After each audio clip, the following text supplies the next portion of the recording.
కొబ్బరి పేరు చెప్పగానే కోనసీమే అందరికీ గుర్తుకొస్తుంది. ఆ మాటకొస్తే కొబ్బరికి కోనసీమకు 3 శతాబ్దాలకు పూర్వమే అనుబంధం ఏర్పడిందని చెబుతారు. కోనసీమ భౌగోళికంగా ఓ ద్వీపంలా ఉంటుంది. 3 వైపులా గోదావరి పాయలు ప్రవహిస్తూ ఉంటాయి. వశిష్ట, వైనతేయ, గౌతమి పాయల ప్రవాహం కోనసీమను సస్యశ్యామలం చేసింది. మరో దిక్కున బంగాళాఖాతం ఉంది.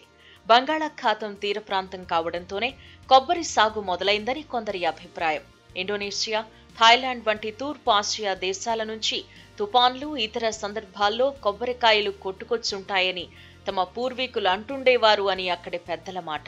ఈ వాదనకు శాస్త్రీయ ఆధారాలు లేకపోయినప్పటికీ చాలా మంది దీంతో ఏకీభవిస్తున్నారు. సముద్రం ద్వారా కొట్టుకొచ్చిన కొన్ని కొబ్బరికాయలు కోనసీమ ప్రాంతంలో మొలిచాయని, వాటి కాయలు తమకు ఉపయోగపడ్డంతో రాను స్థానికులు కొబ్బరి సాగు చేశారు అన్న అంచనాలున్నాయి.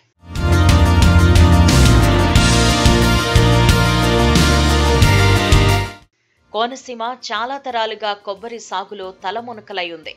స్థానికుల జీవితాల్లో ఇదో భాగమైపోయింది.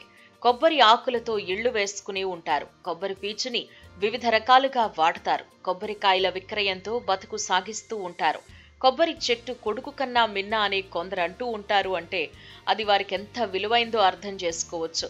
10 కొబ్బరి చెట్లుంటే జీవనం సాఫీగా సాగిపోతుందని కూడా స్థానికులు భావిస్తూ ఉంటారు. ప్రస్తుతం కోనసీమలో 54,000 హెక్టార్లలో కొబ్బరి పంట పండిస్తున్నట్టు అంబాజీపేట పరిశోధనా కేంద్రం రికార్డులు చెబుతున్నాయి. లక్షద్వీపుల తర్వాత ఏపీలోనే అత్యధికంగా కొబ్బరి ఉత్పాదకత కనిపిస్తోంది.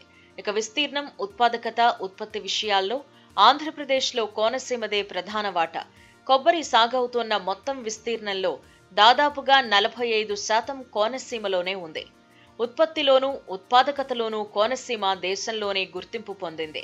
దీనికి ప్రధాన కారణం గోదావరి తీర ప్రాంతం కావటం వల్ల నేల స్వభావం కొబ్బరికి అనుకూలంగా ఉండడమేనని శాస్త్రవేత్తలు చెబుతూ ఉంటారు.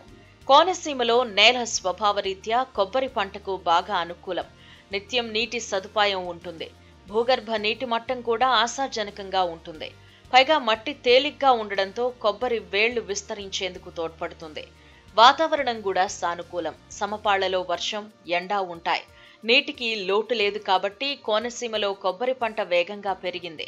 దిగుబడి ఆశించిన స్థాయిలో ఉంటోంది. టెంకాయలకు పండుగల సీజన్లో డిమాండ్ కనిపిస్తుంది. వాటిలో కూడా నాణ్యతను బట్టి ధర ఉంటుంది.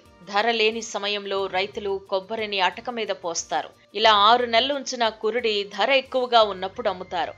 వాతావరణం పొడిగా ఉంటే కురుడి కొబ్బరికి ఏడాది పొడవునా మార్కెట్ ఉంటుంది. నీటి కొబ్బరికాయను కొట్టి అరపల మీదకు పేర్చి ఎండు కొబ్బరి తయారు చేస్తారు. దీనికి నిరంతరం ధర ఉంటుంది. కొబ్బరి నూనె తయారీలో దీన్నే అధికంగా వినియోగిస్తారు. ఏపీ కొబ్బరికి మంచి డిమాండ్ ఉంది.